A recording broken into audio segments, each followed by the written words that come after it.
item ribawi, barang ribawi. Barang yang boleh dihukumkan riba ini bukan semua barang. Dia hanya ada dua illah, dua sebab, dua item sahaja. Apa dia? Yang pertamanya ta'mun, yang keduanya naqdun. Dua sahaja.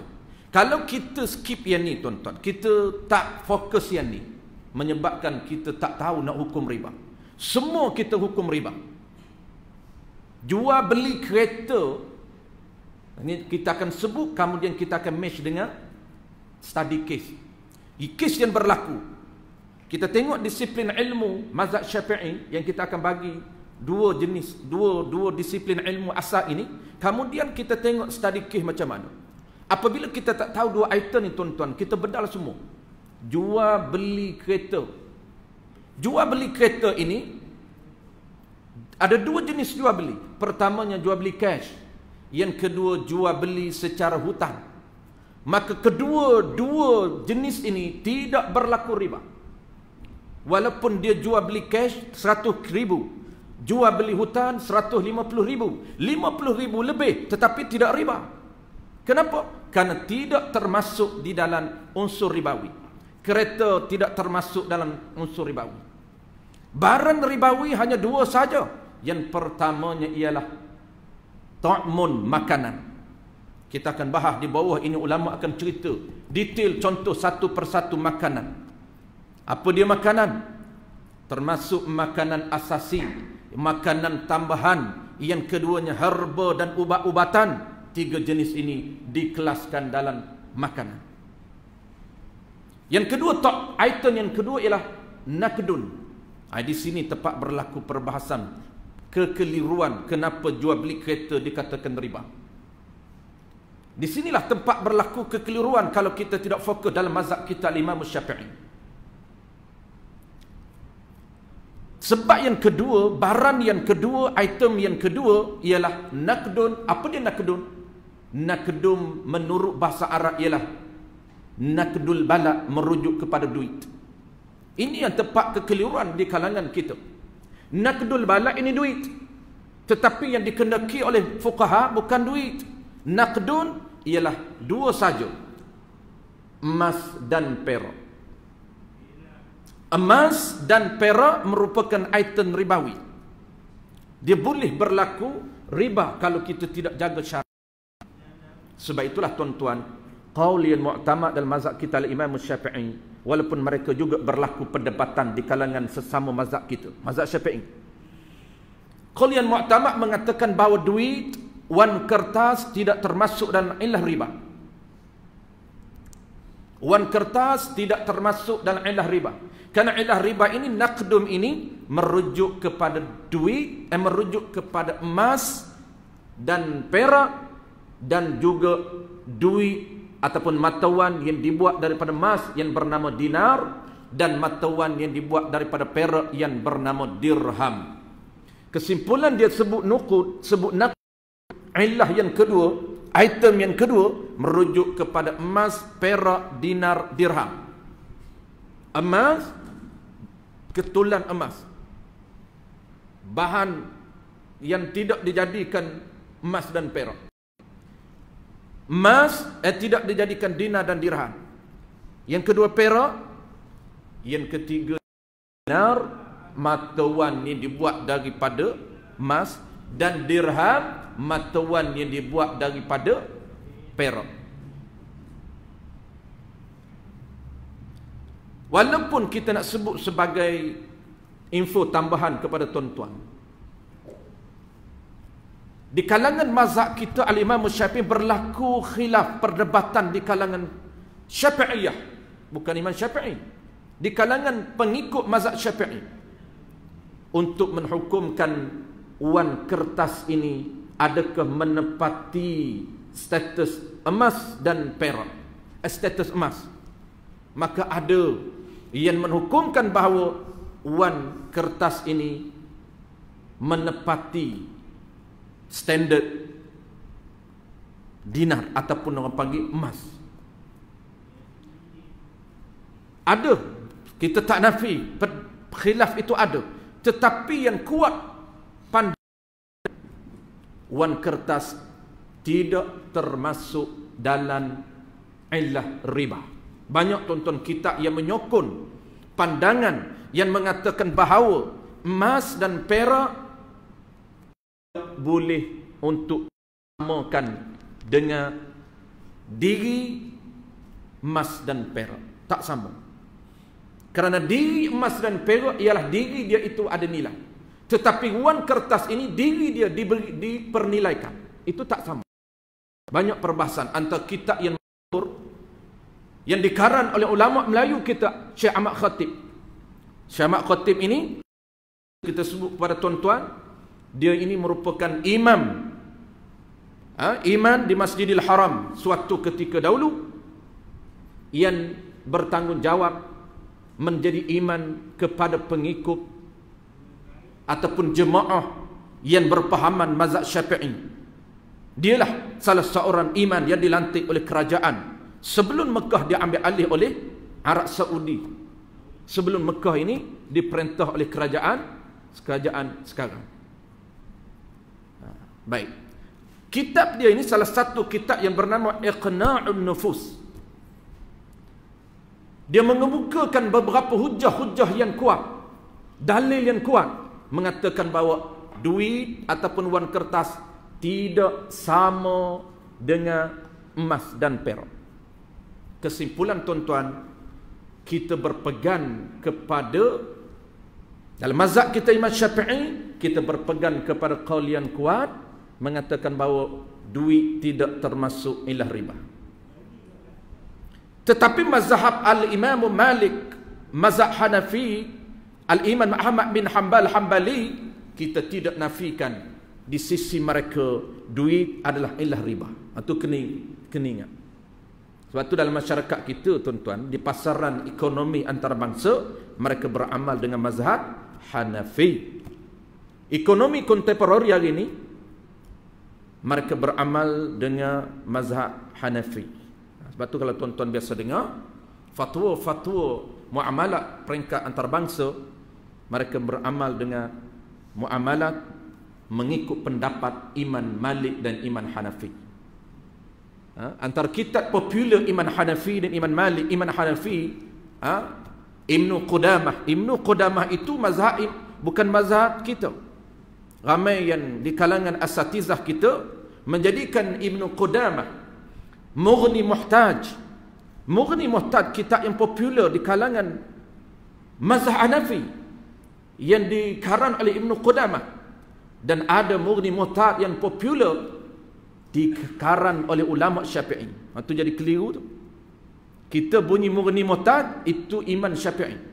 Pengikut Imam Syafi'i, Khatib Syarbini, mengarang kitab yang popular nama dia Mughni Muhtaj. Kalau kita sebut Mughni Muhtaj, ada dua. Dalam mazhab Hanafi pun ada, dalam mazhab Syafi'i pun ada. Mazhab Hanafi dikarang oleh Ibnu Qudamah, mazhab kita dikarang oleh Syekh Khatib Asy-Syarbini. Itu antara kitab popular. Sebab tu kita dengar rujukan-rujukan boleh keliru di antara Syafi'i dengan Hanafi.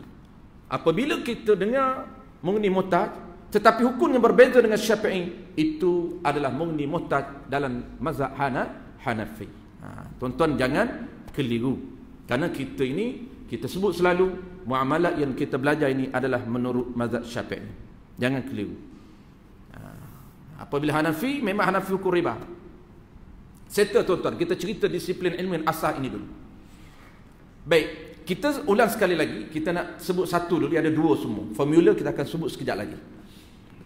Pertama ya tuan-tuan, disiplin ilmu yang pertama dalam mazhab Syafi'i yang perlu kita tahu ialah item ribawi. Sebab berlaku riba ada dua sahaja. Pertamanya makanan, yang keduanya emas dan perak. Settle. Yang kedua apa dia? Yang kedua ialah formula yang perlu kita ingat untuk menghukumkan riba. Ini kita mudah untuk ingat. Ada dua formula saja. Formula inilah dia akan jadi, tempat inilah dia akan jadi, kita perlukan masa untuk kita faham. Biar dulu formula. Kita tengok makna dulu. Makna ni penting. Tapi kalau kita tak tahu item ribawi, maka makna pun dia tak akan faham. Apa makna riba fadli? Riba yang pertama yakni berlebih-lebihan. Itu fadli, makna fadli lebih. Riba berlebih-lebihan, apa dia? Iaitu menjual sesuatu, yakni akad tukar menukar sesuatu dengan sesuatu yang lain. Itu dia panggil menjual. Iaitu menjual sesuatu serta lebih salah suatu daripada dua iwad atas yang satunya. Menjual sesuatu benda. Suatu benda apa? Benda yang ada ilah ribawi. Serta lebih salah satu, lebih salah satu daripada dua iwad, dua pertukaran. Kita jual beli ni kan ada dua pertukaran, daripada pihak pembeli satu, pihak penjual. Itu dia panggil dua pertukaran, iwadin.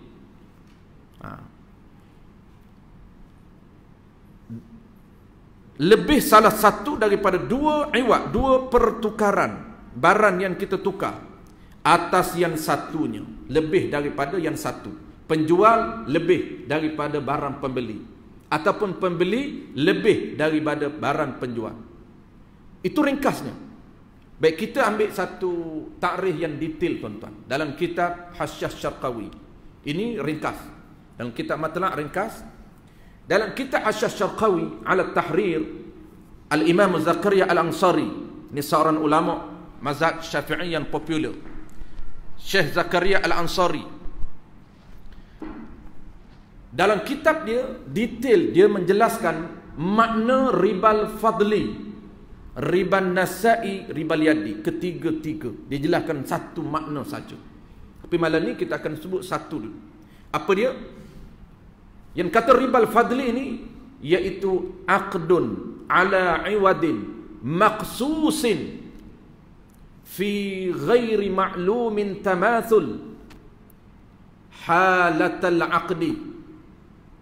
Itu ribal fadli. Aqdun ala iwadin maqsusin. Apa dia? Aqdun, poin yang pertama ialah nak hukum riba ini mesti berlaku aqdun, transaksi. Mesti ada akad. Ini mazhab Syafi'i detail.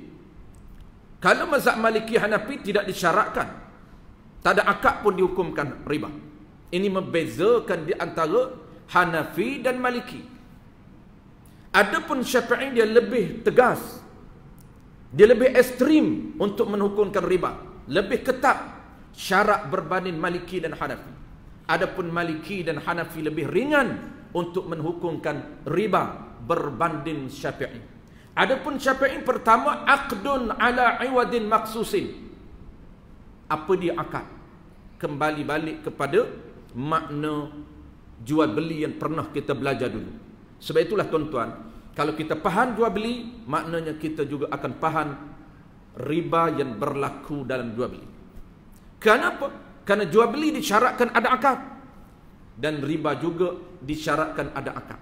Sebab riba ini dia berlaku dalam jual beli. Dengan sebab kita jual beli tak mengikut syarat yang dinyatakan oleh fuqaha, berlaku riba. Sebab tu dinamakan jual beli yang tak sah. Jual beli yang tidak sah. Riba ni tuan-tuan jual beli yang tidak sah. Kenapa? Karena akad yang fasidah, akad yang rosak. Kenapa rosak akad ini? Termasuk dalam riba. Akad ini tuan-tuan, apa dia akad? Kita ulang sekali lagi. Rabtun bainal aqidaini, ikatan antara dua orang yang berakad, yakni lafaz ijab dan qabul daripada penjual dan pembeli. Aqdun yakni rabtun bainal aqidaini, bainal ba'i wal mushtari. Itu dipanggil akad. Ikatan. Apa yang mengikat?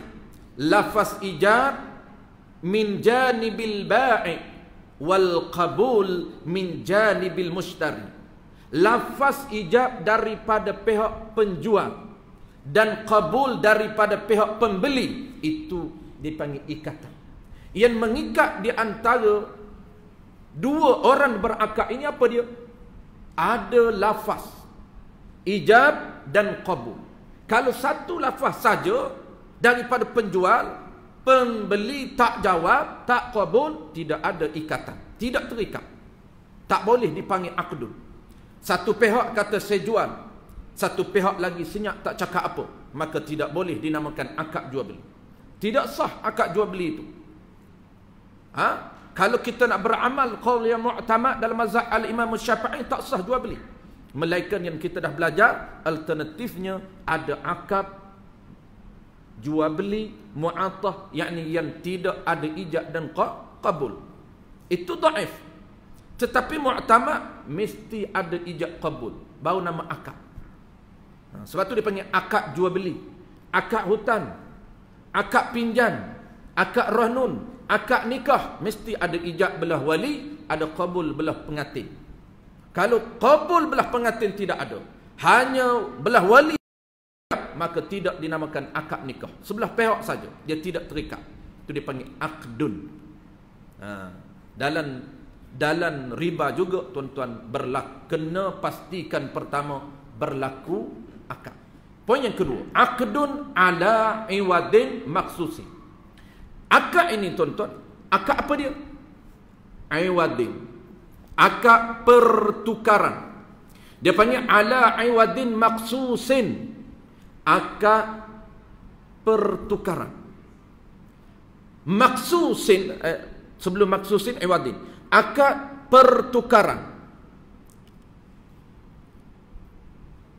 Inilah yang dinamakan jual beli, muawadatin ataupun aqdun ala iwadin. Iwad, pertukaran, akad tukar menukar. Bahasa kita, bahasa syarak dipanggil akad jual beli. Tak nak guna baik, tak nak guna jual beli, kita terus terjemah akad tukar menukar. Apa yang kita tukar menukar? Maksusin, poin ketiga. Aqdun ala iwadin maksusin, poin yang ketiga. Pertama mesti ada akad. Yang kedua akad apa? Jual beli. Ini akad tukar menukar. Tukar menukar apa dia? Aqdun ala iwadin maksusin, barang yang tertentu. Barang apa dia? Barang yang termasuk dalam item ribawi sahaja. Itu maksusin. Merujuk kepada apa? Merujuk kepada makanan dan mas perak. Ini detail dia punya makna dan takrif yang dikemukakan oleh Al-Imam Zakaria Al-Ansari. Detail. Baik, settle tuan-tuan. Poin pertama, mesti ada akad, mesti ada ijab qabul. Yang kedua, akad apa dia? Mesti akad tukar menukar. Tukar menukar itu jual beli. Selalu kita sebut tuan-tuan, sebab ramai orang keliru. Ada setengah orang statement yang dia tak faham. Dia kata jangan berlaku jual beli, tukar tak apa. Tak settle lagi tuan-tuan. Dia antara bahasa syarak dengan bahasa Melayu, tak settle lagi. Ni kalau cakap macam ni, seolah-olah dia cakap apa? Dia cakap sembahyang tak apa, solat tak boleh. Solat tu bahasa syarak, sembahyang tu bahasa Melayu. Biasa saya dengar orang mengajar, bukan standard biasa. Standard biasa tak apalah, tongkat terbalik pun bahasa dia. Orang yang mengajar ini, benda-benda asas ini perlu disettle. Di antara bahasa syarak dengan bahasa Melayu ini perlu dibereskan. Solat itu bahasa syarak, sembahyang itu alih kepada bahasa ibunda kita. Baik itu bahasa syarak, terjemahan kepada baik itu apa dia? Jual beli, terjemah. Makna jual beli apa dia? Tukar menukar. Itu makna. Lain terjemah dengan makna. Orang kita duk pening tuan-tuan, terjemah makna. Makna diri, terjemah alih bahasa. Kalaulah baik, jual beli. Baik itu bahasa Arab, bay'un. Alih bahasa kepada bahasa kita, bahasa ibunda kita, dia panggil jual beli. Makna apa jual beli? Tukar menukar. Tukar, tuan-tuan ambil duit saya ambil barang tuan-tuan. Itu dia panggil tukar menukar. Itulah dia jual beli. Ada orang kata tukar tak apa, jual beli tak boleh. Tu tak kepelik nama dia. Dia istilah saja. Apabila mengaji bab riba, tak boleh tukar. Tak boleh jual beli. Nanti kita baru duduk tak nampak lagi lah. Kita baru duduk separuh baru. Nanti kita nampak jual beli tak boleh, riba. Macam mana nak elak riba? Tukar. Tukar tak apalah, dia kata jangan jual beli saja. Aduh, dia tak tahu tu. Dia tukar tak berlaku jual beli. Jangan guna tukar, kerana tukar itu jual beli menurut bahasa kita, makna dia. Yang poin yang terakhir tuan-tuan. Jadi 3 saja. Pertama akad, yang kedua jual beli, yang ketiga akad jual beli itu barang apa? Maksusin, tertentu kepada item ribawi saja. Maka yang keempat ni yang penting. Ghaira ma'lumin tamasulin fi halati syar'i. Fi mi'yari syar'i halatil aqdi.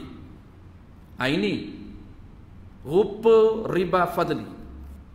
Yang tadi umum, apapun riba itulah dia syarat. Akad jual beli barang yang ada item ribawi. Baik. Macam mana nak jadi riba al-fadli? Ghaira ma'lumin tamasulin. Barang yang ada barang ribawi itu, item ribawi itu kita tukar tuan-tuan, yang tidak bersamaan fi mi'yari syar'i, pada sukatan syarak ataupun timbangan syarak. Barang yang kita tukar tidak bersamaan pada sukatan ataupun timbangan syarak, tidak dibenarkan oleh Nabi tukar. Nak tukar boleh, syarat dia mesti bersamaan. Dengan yakin kita tahu sama. Ghaira ma'lumin tamasul. Ghaira ma'lum, tak tahu. Tamasul, bersamaan. Fi mi'yari syar'i, pada sukatan syarak. Bukan sukatan kita. Syarak ni tuan-tuan, Nabi semasa berada di Madinah, dia telah mengeluarkan garis panduan berkaitan dengan beberapa jenis barang yang mesti disukat mengikut sukatan Nabi. Itu dia panggil fi mi'yari syar'i. Buka dalam kitab Hasyiah Syarqawi ala Tahrir, Syekh Zakaria Al-Ansari, dalam hasyiahnya menyebut apa makna mi'yari syar'i, apa makna sukatan syarak. Makna dia sukatan yang telah ditetapkan oleh syarak, mesti bersamaan pada sukatan yang telah ditetapkan oleh syarak. Apa dia contoh tuan-tuan? Bijirin ataupun berah. Syarak menetapkan berah ini, jagun ini, jenis kacang ini mesti disukat, tidak boleh ditimbang. Kena sukat. Itu dipanggil sukatan syarak ataupun timbangan syarak. Kalau berah kita timbang, tetap berlaku riba walaupun sama. Kerana syarak tidak membenarkan berah dijual beli dengan cara timbang. Tak boleh timbang kilo. Walaupun sama. Tuan Haji 1 kilo, saya 1 kilo, kita jual. Saya nak jual berah basmati saya 1 kilo. Tuan Haji pun nak jual berah basmati dia 1 kilo juga. Tetap berlaku riba. Sepatut tak berlaku riba. Kerana kita jaga. Nak mengelakkan riba sama. Mesti sama. 1 kilo, 1 kilo. Berah jenis sama, kualiti sama, grade A. Itu item yang perlu kita jaga. Timbangan, grade dia, ataupun bahasa umumnya timbangan dan kualiti. Kualiti itu termasuk grade A. A sama A, jenis sama jenis. Tetapi kerana timban itu tak mengikut timbangan syarak. Syarak kalau berah dia sukat gantang, maka kita timbang sama, tidak dibenarkan. Yang jadi riba macam mana? Yang jadi riba ialah kita sukat, kerana dia telah syarak telah menetapkan garis panduan, berah mesti disukat. Tak apa kita sukat. Item ribawi, berah ni tuan-tuan, item ribawi. Kenapa? Kerana dia termasuk ta'mun, makanan. Termasuk makanan. Maka disyaratkan kalau makanan tidak dibenarkan oleh Nabi menukar yang ada item yang sama. Apa makna item sama? Belah penjual makanan, belah pembeli makanan. Dan belah penjual makanan, belah pembeli makanan, kalaulah tak sama timbangan, berlaku riba. Tuan Haji 1 gantan setengah, saya 1 gantan, berah yang sama. diharamkan oleh Allah Ta'ala tukar. Kenapa? Kerana tidak bersamaan pada cara. Haram. Kian kita panggil barter. Tukarlah. Berah yang sama, item yang sama. Baik, bila yang kata kena bersamaan tu, yang kata ghaira ma'lumin tamasul fi mi'yar syar'i, pada timbangan syarak, fi halatil aqdi, ketika kita akad. Ketika kita akad, kena yakin sama, baru boleh tukar. Kalau tak yakin sama, walaupun zon sekalipun, tetap berlaku riba. Tetap berlaku riba. Baik. Sekejap lagi tuan-tuan, nak lebih tuan-tuan faham, kita akan bagi contoh dalam formula. Kita akan sebut formula dia. Kita habiskan dulu makna dia. Ya. Sama. Sekejap lagi kita bagi contoh. Sama. Naqdun dengan ta'mun sama. Tapi saya akan bagi formula untuk lebih tuan-tuan faham. Kalau tak bagi formula, tuan-tuan akan haru. Kalau tukar berah, grade yang berbeza. Berah sama berah. Tapi berah dengan gandun, lain. Berah dengan mah, lain. Berah dengan duit, lagi tak masuk perbincangan. Kerana duit bukan ilah riba. Sekarang ni tuan-tuan, kita tukar berah dengan duit. Jual beli sekarang ni menggunakan mata wang, maka tidak termasuk perbahasan dalam riba. Sebab tu kena item riba. Mesti ada syarat kedua belah pihak. Riba ni. Kita habiskan dulu dia punya takrif dia. Dan setengah daripadanya, kita sambung, ni kita letak di belakang. Contoh kedua dia bagi, riba kedua. Dan setengah daripadanya, daripada riba fadli, riba hutan. Apa dia riba hutan? Yang disyaratkan padanya, yakni dalam akad, sesuatu yang ada manfaat bagi empunya hutan, bagi orang yang memberi hutan. Lain tidak termasuk daripada umpama gandaian. Ini biar dulu. Ini contoh riba yang kedua. Riba fadli ada dua. Riba fadli dalam jual beli, kita settlekan dulu. Riba fadli dalam hutan, kita akan letak last di belakang. Kita settlekan 3 jenis riba yang berlaku dalam jual beli. Baik. Kita dah, umumnya kita dah faham tuan-tuan. Secara umum kita dah faham. Penutup ni kita nak cerita kepada tuan-tuan formula untuk menghukumkan riba. Ini last. Kita dah azan insya. Ini penutup. Formula ni baru tuan-tuan akan faham. Baik, sebelum saya jelaskan dua formula, kita akan dahulukan formula pertama. Saya akan sebut sekali lagi makna supaya tuan-tuan jelas. Makna riba fadli. Riba fadli. Hari ni nama tu kena ingatlah. Kalau tuan-tuan tak ingat nama, dia bertukar. Sebab ada dua lagi nama. Yadi nasab. Yang hari ni, malam ni riba fadli. Macam mana rupa riba fadli? Transaksi yang nak kita hukumkan riba fadli, item riba kita dah faham. Itu disiplin pertama. Mesti ada dalam minda kita item ribawi. Hukumkan riba dua saja. Makanan dan mas perak. Baik. Apa makna riba fadli? Akad tukar menukar barang ribawi. Nak hukumkan riba fadli apa dia? Yang tidak bersamaan pada sukatan syarak. Akad tukar menukar barang ribawi. Baik tuan-tuan, syarat dia, barang ribawi ini, barang ribawi kita ingat, syarat dia mesti kedua belah pihak sama barang ribawi. Itu penting. Dalam nak faham makna ini, tukar menukar barang ribawi yang tak sama, tak bersamaan timbangan pada syarak, itulah dia riba fadli. Baik, formula pertama ni tuan-tuan, saya gunakan bahasa akademik dulu, lepas tu kita akan sebut bahasa kita. Formula pertama nak menghukumkan 3 riba ini, kaedah dia, ulama susun 2 formula untuk mudah kita faham.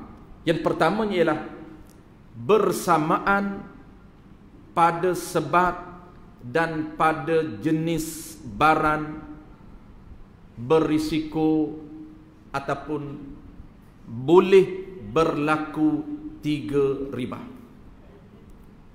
Tapi kita bahas satu dulu. Kita tengok formula dulu. Sebab nak faham macam mana rupa riba fadli. Dan 2 lagi kita akan sambung besok.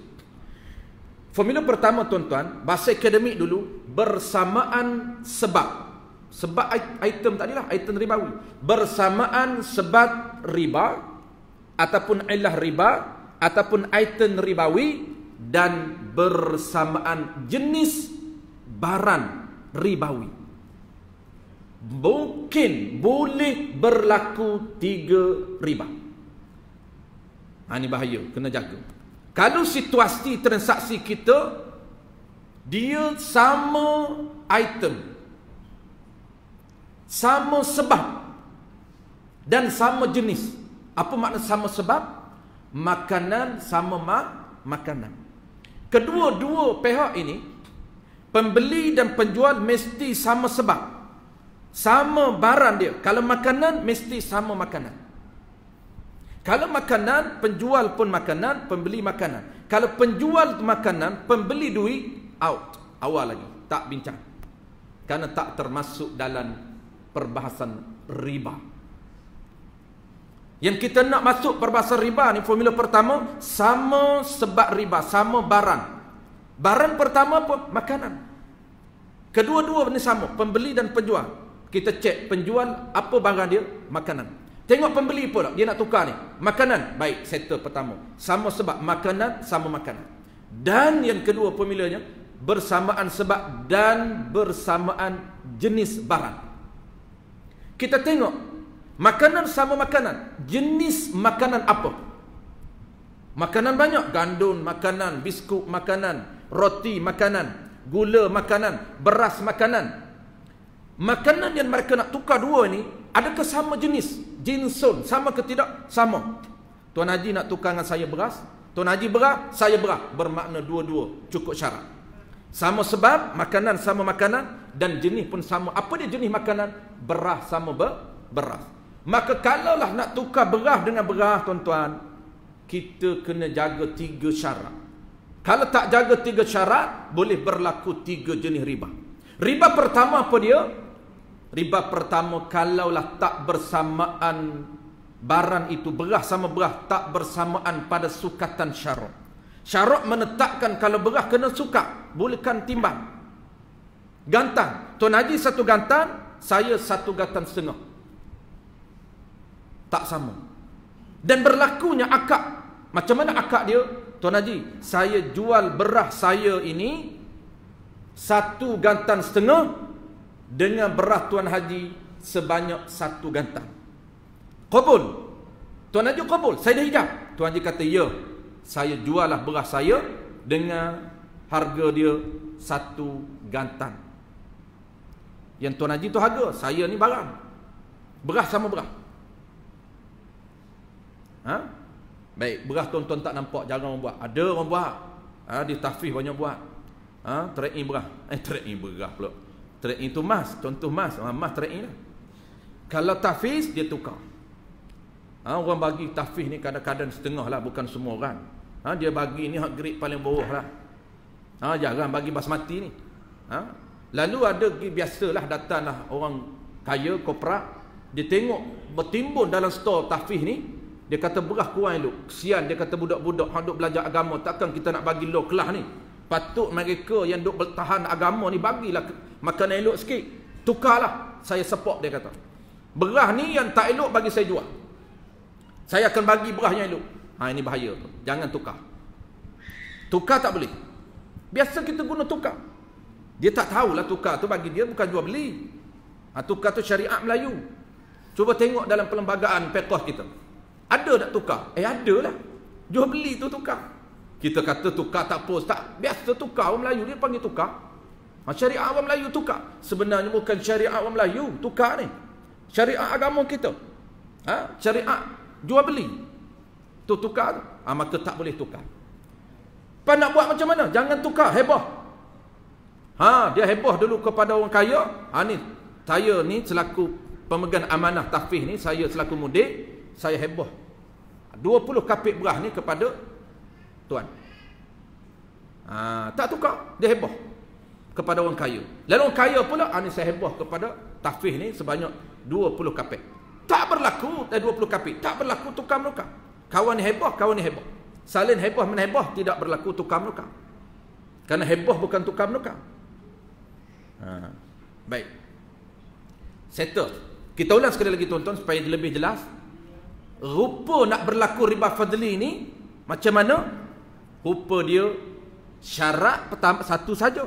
Nak berlaku riba fadli tak bersamaan. Tetapi yang saya nak tekan kepada tuan-tuan, tak bersamaan tu mudah. Kita dah tahu, tapi mesti sama jenis dan sama sebab. Pihak pembeli sama sebab makanan, pihak penjual makanan. Jenis yang sama. Beras sama beras.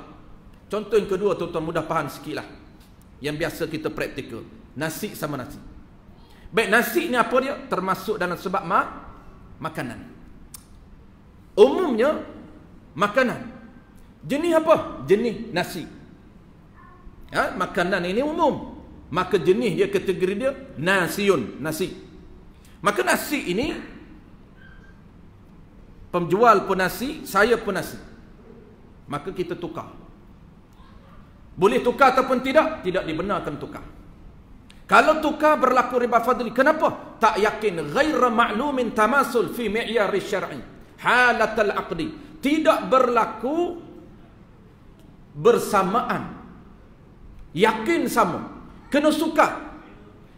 Yakin sama, dia kena suka sama. Dan kata ulama dalam kitab Asy-Syarqawi 'ala Tahrir, makanan apabila dimasak, maka tidak boleh diukur dengan yakin. Kalau beras tak dimasak tak apa. Tetapi beras apabila telah dimasak, diproses, kata ulama, tidak boleh lagi berada pada level yakin. Tak boleh tuan-tuan. Kalau dah dimasak, kualiti dia berbeza. Nasi tuan-tuan, Pattaya. Nasi saya, nasi goreng kampung. Dia suka sama. Dia suka pakai satu mangkuk dia. Sama dia suka satu mangkuk. Nasi kena suka lah. Gantam lah, pakai gantam juga. Maka tuan-tuan, poin dia nak jelas. Apabila makanan telah diproses, walaupun timban mengikut sukatan syarak, tidak boleh lagi berada pada yakin. Tak boleh. Gandum kalau tak diproses, boleh yakin. Tetapi apabila diproses jadi roti, diproses jadi kek dan kuih sebagainya, maka tidak boleh berada pada yakin. Kualiti tak sama. Jangan tukar. Biasa kita tukar, biasalah. Silap order sikit tukar. Saya dengan Abang Zaki. Abang Zaki order Pattaya. Tiba-tiba sampai nasi goreng kampung. Saya pula order Pattaya lah contoh. Dua-dua Pattaya. Mudah. Saya Pattaya. Abang Z kita nama baru malam ni. Muda kan. Isteri dia jangan marah lah. Ni lain macam malam ni. Tiba-tiba Abang Z kata, saya tak makan ustaz nasi goreng kampung. Saya order Pattaya. Saya makan Pattaya. Saya kata tak apa. Tak apa Abang Z, jangan bimbang. Saya Pattaya, saya bedal semua. Membujur lalu melintang patah, bagi apa pun saya bedal. Kita tukar. Nasi Pattaya saya ni kita tukar dengan Abang Z. Abang Z tu bagi saya apa dia? Nasi goreng kampung. Jangan berlaku tukar, kerana tukar itu jual beli. Mana sebenarnya dia kita sebut saya tukar saja. Kan kita pernah belajar skrip. Ada yang sunnah, ada yang sekadar sah. Skrip ijab qabul tu kena faham balik. Skrip ijab qabul ni, bi'tu ka hadza bi kaza. Saya jual itu paling pendek yang sah ijab. Dengan syarat barang kita tahu, harga kita tahu. Hanya kita kata bi'tu ka. Saya jual kepada kamu, saya tukar. Apa benda yang dia tukar? Harga berapa? Tak nyata. Itu skrip teks yang paling pendek untuk mengesahkan lafaz ijab. Saya tukar. Apa benda tukar? Kita dah tahu nasi ini. Sepatutnya ke penuh, saya tukar nasi Pattaya dengan harga nasi goreng kampung. Itu yang lengkap dia. Tukar tu bahas, kita terus terjemah, kita terus guna makna. Kalaulah kita tak nak guna makna, kita guna yang asal. Jual beli. Tak payah baiklah, baik tu bahasa Arab, jual beli. Ni ban, saya jual ke abang nasi saya ni, nasi Pattaya. Harga berapa Ustaz? Harga dia semangkuk nasi goreng kampung. Tu harga dia. Kita pening selalu. Duk biasa lama dah duk main jual duit. Jual duit ni lama dah. Tukar barang dengan barang, dia kata itu bukan jual beli Ustaz. Itu sistem barter. Nabi tak ada duit zaman Nabi. Tak ada duit zaman Nabi. Sistem ekonomi zaman Nabi hanyalah alat pertukaran dia hanyalah 2 dinar dan dirham. Dinar dan dirham, alat pertukaran. Selain daripada dia menukarkan barang dengan barang, maka alat pertukaran utama dia adalah dinar dan dirham. Dan sejarah kemunculan wang kertas dan nukub ini ataupun naqdul balak ini, zaman Al-Imam Syafi'i, telah muncul alat pertukaran yang nama dia duit tembaga.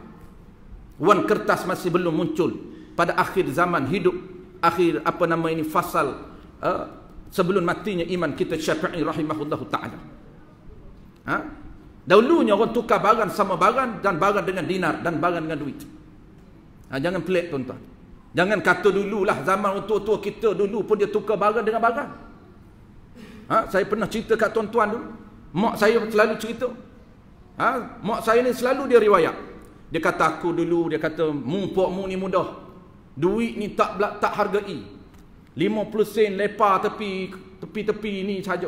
Dia kata dulu aku ni, dia kata nak beli kuih, duit tak ada. Terpaksa guna apa dia? Tukar duit dengan telur itik.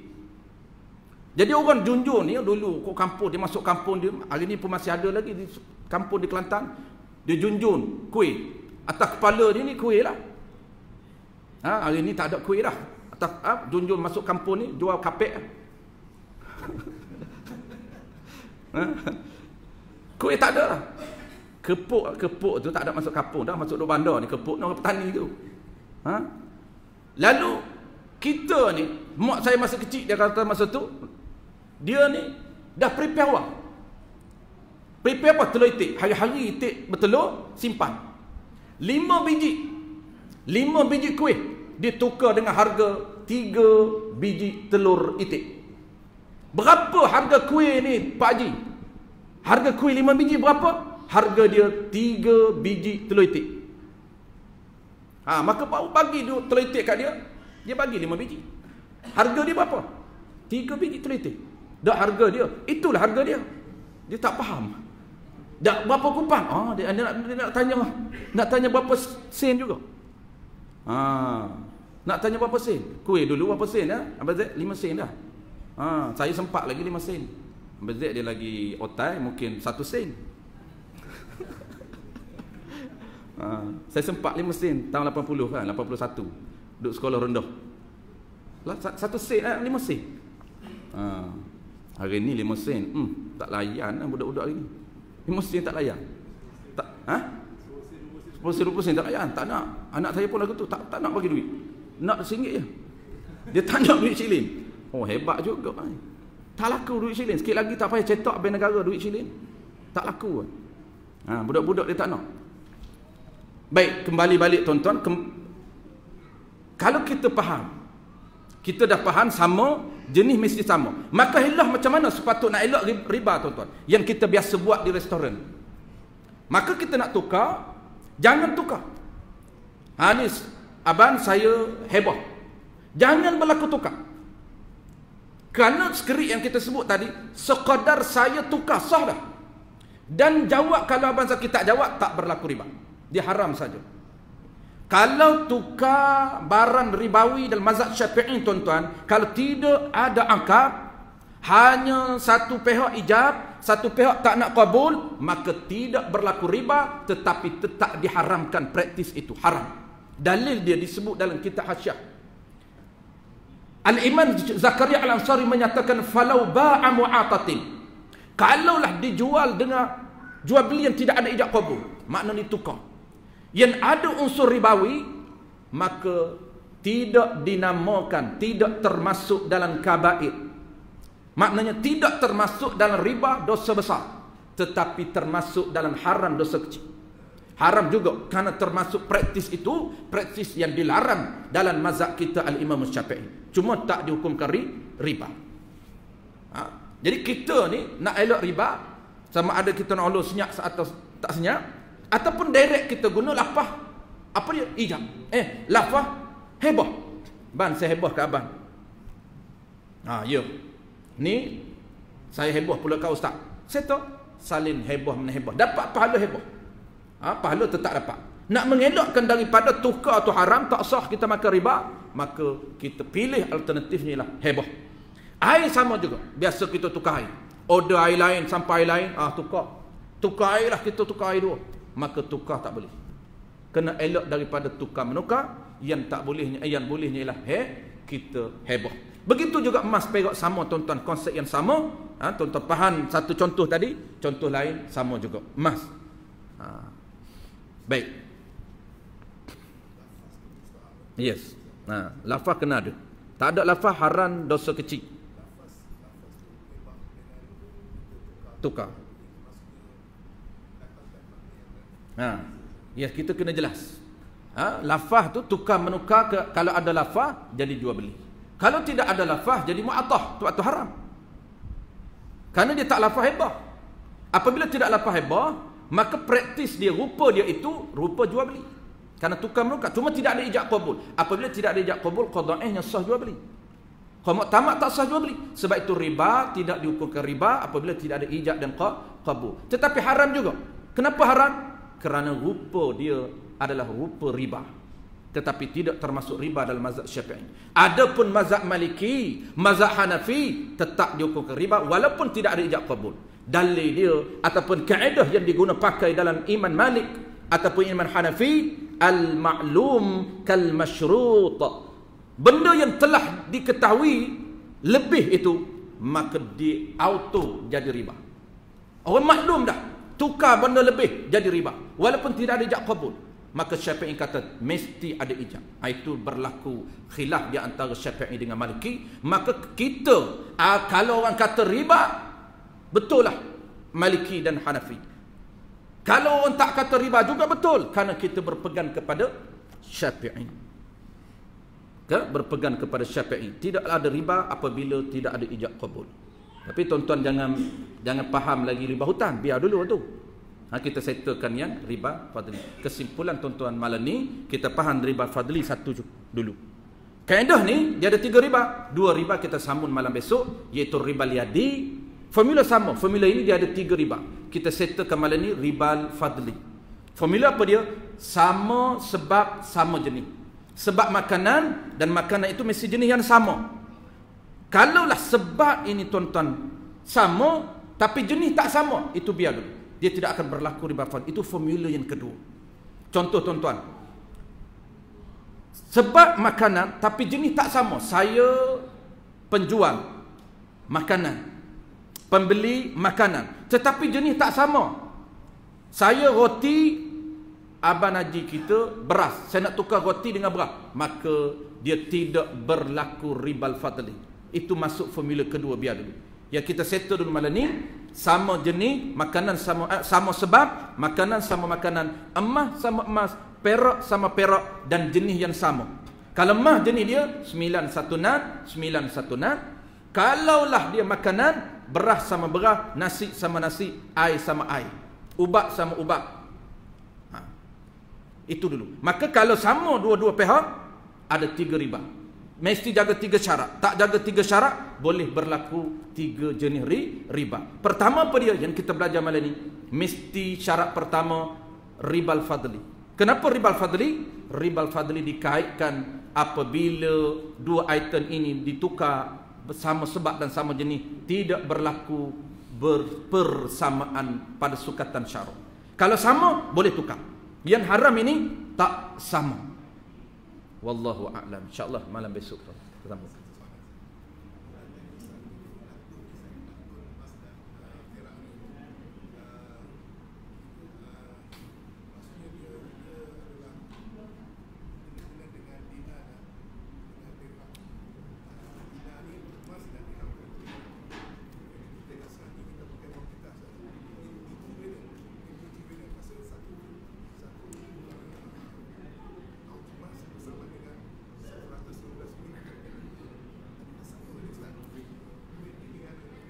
Ikut pandangan yang kedua, mazhab Syafi'i, mazhab lain memang sama, mazhab lain sama. Kalau mazhab Syafi'i ada dua pandangan. Pandangan yang lemah mengatakan sama, tetapi pandangan yang kuat tak sama. Value tak sama. Sebab apa tak sama? Imam Ahmad Khatib mengatakan diri emas, diri dia itu ada nilai. Walaupun dihancurkan emas menjadi debu emas, debunya tetap berharga. Karena dirinya itu ada value. Tetapi wan kertas, dirinya tidak ada value, dirinya tidak ada nilai, tetapi dipernilaikan. Itu asas yang dibahas oleh Syekh Ahmad Khatib Al-Imamu Syafi'i rahimahullah. Tetapi kalau pandangan yang kedua, betul lah, dia kata sama nilai. Sebab walaupun diberi ni, kenapa sama? Kerana diberi nilai. Dia pun cakap diberi nilai. Syekh Ahmad Khatib menolak hujah ini, ataupun beberapa tokoh dalam mazhab Syafi'i menolak hujah yang mengatakan sama nilai. Dia kata tak sama nilai. Kalau duit ini, dia kata kita potong dua, jangan hancurkan, potong dua. Ada nilai lagi tak? Tak ada nilai. Pas kata sama macam mana? Bukan sama nilai, diberi nilai, itu yang kata bukan betul-betul sama, hanyalah dipernilaikan. Sebab tu tuan-tuan jangan konflik, kerana dua-dua ulama berbahas. Serah kat ulama, kita ikut je. Tuan-tuan nak ikut ulama yang katakan sama nilai pun boleh, nak kata tak sama nilai pun boleh. Tetapi kalau saya dan tuan-tuan guru saya, dia berpegang kepada mu'tamad, tidak sama nilai. Jadi tak salah lah. Orang nak pegang hak dhaif, hak lemah pun tak apa. Banyak juga, ramai juga tokoh-tokoh. Kalau bukan tokoh semasa semualah. Tokoh semasa semua dia pegang kata sama nilai. Ini tokoh yang lama. Seperti Syekh Bakri Syatta yang mengarang, yang syarah bagi kitab I'anatul Talibin. Syekh Bakri Syatta itu ulama besar mazhab Syafi'i, dia mengatakan sama nilai. Ada juga ulama-ulama besar kibar. Jadi kita tak perlu berkonflik, kerana memang bukan kita yang konflik. Yang khilaf itu, yang berlaku pertemuan itu di kalangan ulama, maka kita ikut saja ulama. Ini mazhab kita, jangan kata mazhab lain. Hanafi, Maliki tetap duit kena jaga. Duit termasuk ilah riba. Duit termasuk ilah riba.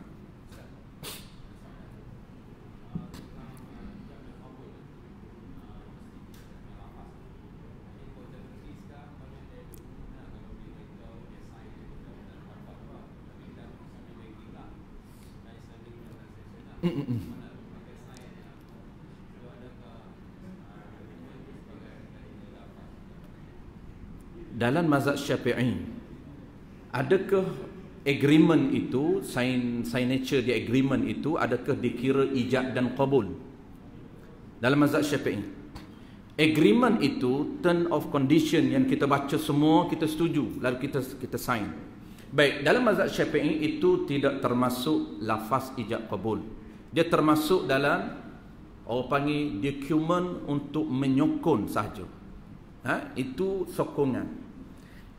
Yang dikira dalam mazhab Syafi'i yang kata menepati lafaz ijab qabul, apa dia? Tulisan. Kalau dalam agreement itu memang ada selepas daripada term of condition, di bawah sekali sebelum kita sign, dia akan ada lafaz dia. So saya jual beli rumah ini dengan harga, ada tulisan begitu, skrip begitu, maka itu menepati lafaz ijab dan qabul. Dia panggil ijab dan qabul dalam bentuk tulisan. Boleh? Sah. Tetapi tidak ada lafaz ijab dan qabul, tidak ada. Hanya ada syarat-syarat saja. Lepas syarat, kita setuju ke tidak syarat, kita sign. Maka itu tidak termasuk dalam lafaz ijab qabul dalam mazhab Al-Imam Syafi'i. Tetapi dalam Imam Malik dan Hanafi dikira. Tu beza. Macam mana pula kita pilih produk Islamic banking? Macam mana pula? Cantik dah. Qardul Hasan. Kalau lah hutan, Qardul Hasan. Tu dipanggil produk ekonomi kontemporari. Qardul Hasan tuan-tuan jangan cari dalam kitab Turah, tidak ada. Yang ada dalam kitab lama hanya qardi, babul qardi, bab hutang.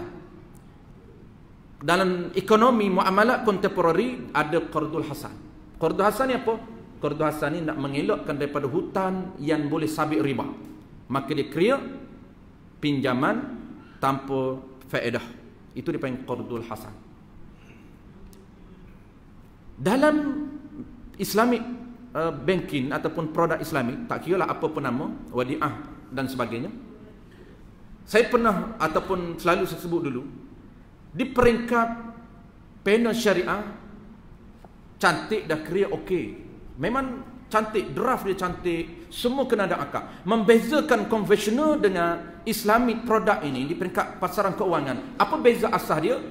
Yang fundamentalnya ialah di mana? Di akad. Itu yang membezakan konvensional dengan Islamic produk. Ada akad, konvensional tidak ada akad apa. Dan produk kita, Islamic produk, dia ada akad walaupun sama. Kadang-kadang sama saja, tuan-tuan jangan banding angka, lebih kurang. Tu orang kata sama aja. Tak ada beza pun, bukan rendah kalau pilih takaful Islam pun bukan rendah. Sama saja. Pilih bank Islam pun, interest pun sama. Dia pun panggil interest. Sama. Yang tak sama ialah akad. Sebab itu kalau tuan-tuan parti bank Islam dan bank-bank lain yang ada panel syariah, dia tidak menawarkan kepada customer pinjaman hutang, tidak ada. Ataupun kita pinjaman lah, pinjaman secara Islamik, tidak ada. Tidak ada hutang secara Islamik, tidak ada. Yang dia buat apa? Dia buat skim pembiayaan. Maka skim pembiayaan keuangan ini, dia akan create satu akad. Antara yang digunakan popular ialah ada dua. Popular yang pertama ialah akad jual beli. Contoh tuan-tuan beli kereta dengan bank Islam dan bank-bank lain, dia bukan tuan-tuan berhutang dengan bank Islam, dia tak bagi hutang. Bukan. Bank Islam ataupun bank-bank lain, dia akan beli kereta secara cash dengan syarikat, dan kereta itu dia akan jual kepada tuan-tuan. Dia tidak hutang, dia tidak akan bagi kepada kita hutang. Dia bagi atas akad apa? Akad jual. Kalau kita jual beli secara ansuran, dia panggil jual beli hutang. Kalau cash tuan-tuan bayar 100k, kalau jual beli secara hutang, tuan-tuan akan bayar total selama 7 tahun 150. Tidak riba kerana bukan akad hutang. Kita bukan pinjam dengan bank hutang, tidak. Tetapi bank jual kepada kita kereta itu secara hutang selama 7 tahun 150,000. 50,000 itu dinamakan skim pembiayaan yang ditawarkan oleh bank Islam untuk mengambil keuntungan secara halal. Karena keuntungan tidak dibenarkan oleh Nabi, diambil secara akad qardi. Karena akad hutang adalah akad tabarruk, bukan akad yang berorientasikan benefit. Haram sama sekali kita mengambil keuntungan daripada hutang. Tak boleh, Nabi tak benarkan. Tetapi ada akad yang berorientasikan keuntungan. Apa dia? Akad hutang, akad jual beli. Kalau jual beli tuan-tuan, berapa kali ganda untung pun sah. Walaupun Al-Imam Hamid, Al-Imam Ghazali menyatakan jangan lebih 3 kali ganda daripada modal. Itu untuk mencapai target berkat. Nak berkat jangan lipat banyak sangat. Bukan soal sah. 10 kali ganda boleh. Untung kita boleh. Kenapa? Kerana akad jual beli dibenarkan oleh Allah Ta'ala untuk mengambil keuntungan. Dia panggil akad untuk mengambil benefit. Akad manfaat. Tetapi akad hutang dia panggil akad tabarruk. Akad untuk melakukan kebaikan dan kebajikan di sisi Allah Ta'ala. Semata-mata nak pahala, nak bantu dia. Dia nak hutang, kita bagi hutang. Tidak disyaratkan bayar lebih. Tuan-tuan jangan kata, samalah Islamic Bank pun. Aku beli 7 tahun, kena bayar 150 juga. Apa bezanya? Dia tak tahu beza. Kenapa? Peringkat panel syariah cantik gubal. Disampai di bawah ke customer ni tuan-tuan. Tak ada akad. Ada seorang kawan saya di panel syariah Bank Negara. Dan dia juga panel syariah Bank Islam. Dia kata kami susah payah duk create akad ni. Lah sekali official, kadang-kadang pegawai bank ni dia kata dia berurusan dengan customer, tak bentan pun apa yang kami bentan. Amai saing je dia kata. Sebab tu tuan-tuan tanya orang beli kereta pun, akad apa? Akad beli. Akad jual beli. Akad ke tak? Doa amai saing je dia kata. Islami. Yang penting Islami. Tu je dia. Wallahu a'lam. Bukan yang penting ada panel syariah tuan-tuan. Kita panel syariah untuk diri kita. Kita kena cari ilmu juga. Awal ini mudah. Nak pergi bank ada panel syariah. Panel syariah ada. Kita buat tak kena juga. Yang penting praktikal kita. Wallahu a'lam.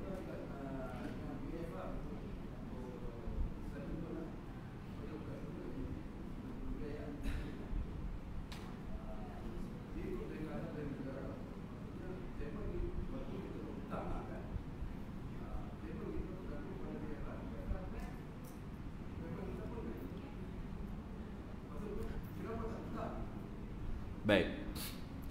Ini kita akan bahas isu di hutan. Tapi oleh kerana tanya awal, kita sebut umum dulu.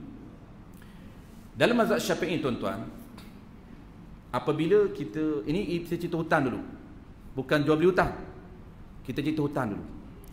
Hutan ni tuan-tuan, dalam mazhab Syafi'i, kalau Maliki Hanafi tetap dah. Memang hutan ni, hutan apa yang kita buat hari ni interest tetap riba. Tak boleh, haram. Hanafi dan Maliki. Tapi Syafi'i dia detail. Tetap haram Syafi'i. Dua-dua haram. Cuma haram Syafi'i ada dua. Haram riba, satu lagi haram dengan sebab zalim. Bukan berlaku riba, tetapi zalim. Mengambil duit daripada customer dengan cara yang tidak hak, tidak dibenarkan oleh Allah Ta'ala. Contoh macam mana tuan-tuan? Contoh kita pinjaman peribadi dulu. Sama je lah pinjaman apa-apa. Kita pinjaman masa saja. Nanti kita akan masuk tajuk, kita bahas apa makna pinjam, apa makna hutang. Tapi kita sebut umumnya, urufnya, pinjam merujuk pada hutang. Kita pinjam 100k tuan-tuan, dalam masa kita kena bayar 7 tahun, contohlah. Tetap interest dia, ada interest. Tetap. Tetapi kalau kita delay, dia akan cah pula. Makna ada dua benda di situ. Ada dua. Penalty, satu. Yang kedua, menetapkan bayaran. Maka kalau ada akad, dalam mazhab Syafi'i kena ada akad. Saya pinjam dengan pihak bank 100k. Pihak bank kata kena bayar 150 dan masa 7. Maka sabit walaupun tak terima lagi duit itu, akad semata-mata haram. Tapi kalau tidak ada akad, senyap saja, saing saja, kita dah tahu kita pinjam 100 kena bayar 150. Tapi waktu kita berurusan dengan dalam majlis akad, tidak ada akad. Hanya sign agreement ataupun sign document saja. Maka mazhab Syafi'i tidak dinamakan riba, tetapi haram. Perbuatan tersebut haram. Kenapa? Pihak pembiayaan ataupun pihak keuangan ini menekan kita dengan cara yang tidak dibenarkan oleh syarak. Tak berlaku riba. Dia panggil haram kerana zalim. Mengambil duit yang lebih itu bukan secara yang hak.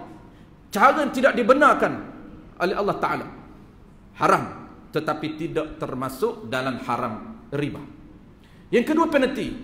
Apabila delay bayar tuan-tuan, dia ikut per hari, akan naik. Ada setengah tu. Kalau bank umumnya dia tak ikut hari lah. Kalau kredit, skim kredit lagi tinggi, ikut per hari. Mula date tak bayar, sehari naik, hari kedua lagi naik, hari ketiga lagi naik. Ikut skim dia lah. Maka penalty kita panggil. Penalty ini mazhab Syafi'i tidak riba. Tidak berlaku riba. Tetapi haram dia mengambil, menekan dengan sebab delay. Haram. Tak boleh. Haram dengan sebab apa? Dengan sebab zalim mengambil duit daripada customer tanpa hak. Itu haram. Beza Syafi'i, kalau ada akad haram riba, kalau tidak akad tetap haram. Tetapi haram dengan sebab kes dia, cas dia lah. Kes dia zalim. Haram tetap haram dua-dua. Cuma cara je. Ini haram riba, ini haram sebab zalim. Detailnya nanti kita akan bahas bab qardi lah, bab hutang. Habis. Kalau kita mudah. Apa pun riba. Saya tanya, Tuan Haji, Elektrik bayar lambat bayar ada cah tak? Ada ustaz. Penalti juga, penalti. Lepas tu macam mana? Riba. Oh, riba terus dia. Riba apa? Tak tahu. Riba kan ada fadli, riba hutan. Kena masuk seksi mana? Yang pandai sebut je. Saya kata tuan-tuan biasa parking kan. Parking ni, kalau tuan-tuan tak tahu parking ni tuan-tuan tak bayar. Haram tuan-tuan tak bayar tu. Muamalah. Parking ni sewa parking. Parking orang free je, dia kata apa Majlis Pembenaran ni. Parking pun nak kena bayar. Ikut dia lah harta dia. Dia tak benarkan kita parking kecuali bayar. Bayar apa? Termasuk dalam akad sewa tempat. Apabila kita parking, itu harta dia. Maka kita nak letak di situ, kalau dia cah, dia kenakan bayaran, wajib kita bayar. Kalau tidak haram kita parking di tanah orang, tanah milik orang lain. Tanah milik kita tak haram parking depan rumah kita. Tak ada siapa pun nak suruh bayar. Tapi tanah itu milik MPAJ, milik Majlis Pembenaran. Maka dia berkuasa untuk mengurus. Dia nak maslahah. Apa saja dia boleh urus. Dia kata saya tak benarkan parking free, nak parking bayar. Maka dipanggil termasuk dalam akad sewa. Sewa tempat per jam. Sewa 1 jam kena bayar RM3. Tiba-tiba tak bayar, kena saman. Dan saman pun aku tak akan bayar. Lepas tak bayar setahun, dia cah penalti tuan-tuan, naik. Saya tanya Tuan Haji, tak bayar setahun naik ustaz. Gila lah dia kata. Tak bayar kalau saya bayar RM3 saja. Oleh kerana dia saman, jadi 30. Berapa puluh? 60. Lepas tahun kedua dia naik penalti. Saya kata, apa kau naik penalti? Riba tu ustaz. Tu saya tak nak bayar tu. Pandai dia riba. Orang kita cukup cekak bab riba. Cukup cekak bab riba. Pantang semua riba. Jaga riba di mana, haram zalim di mana. Penalti tu haram tuan-tuan, tapi jangan kata riba, salah. Nampak sangat kita tak mengaji. Zalim, dia mengambil duit kita zalim. Tapi dia meletakkan sewa tak zalim. Tuan-tuan jangan marah. Apabila kita ni semua nak percuma. Dah harta dia, ikut dia lah, tak boleh marah. Kalau marah, cari tempat parking percuma. Bedah depan kedai orang ke, tu pun tak minta izin. Tak minta izin dengan tuan kedai. Hak harta orang apa pun tuan-tuan, basic dia mesti minta izin. Kecuali kita dah tahu dia izin, tak apa. Tak termasuk riba, penalti itu termasuk haram. Tapi ambil duit itu tak haram. Dia menetapkan sewa tak haram. Tapi apabila dia saman kita, haram lah. Patut hutang kita dengan dia RM3 saja. Hutang kita dengan dia dah dia cah kita RM3 1 jam. Kita tak bayar, RM3 tak boleh naik kan? Kita kena bayar hutang, tetap hutang sampai mati, kena bayar. Tapi yang salah dia menetap dia penalti, salah.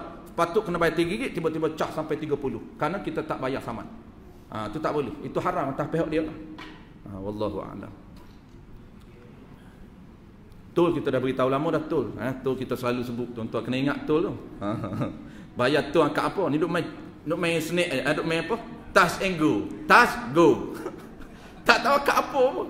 Kena tahulah akak apa dia nak pahala. Touch go. Dulu touch hand. Lah ni tak ada hand dah. Lah ni main go. Bismillahirrahmanirrahim. Alhamdulillahi Rabbil Alamin. Wassalatu wassalamu ala ashrafil anbiya'i wal mursalin wa ala alihi wa ashabihi ajma'in. Allahumma faqihna fid din wa 'allimna ta'wil waj'alna minal ulama'il 'amilin waj'alna minal mukhlisin. Wa sallallahu ala sayyidina Muhammadin wa ala alihi wa baraka wa sallam. Walhamdulillahi Rabbil Alamin.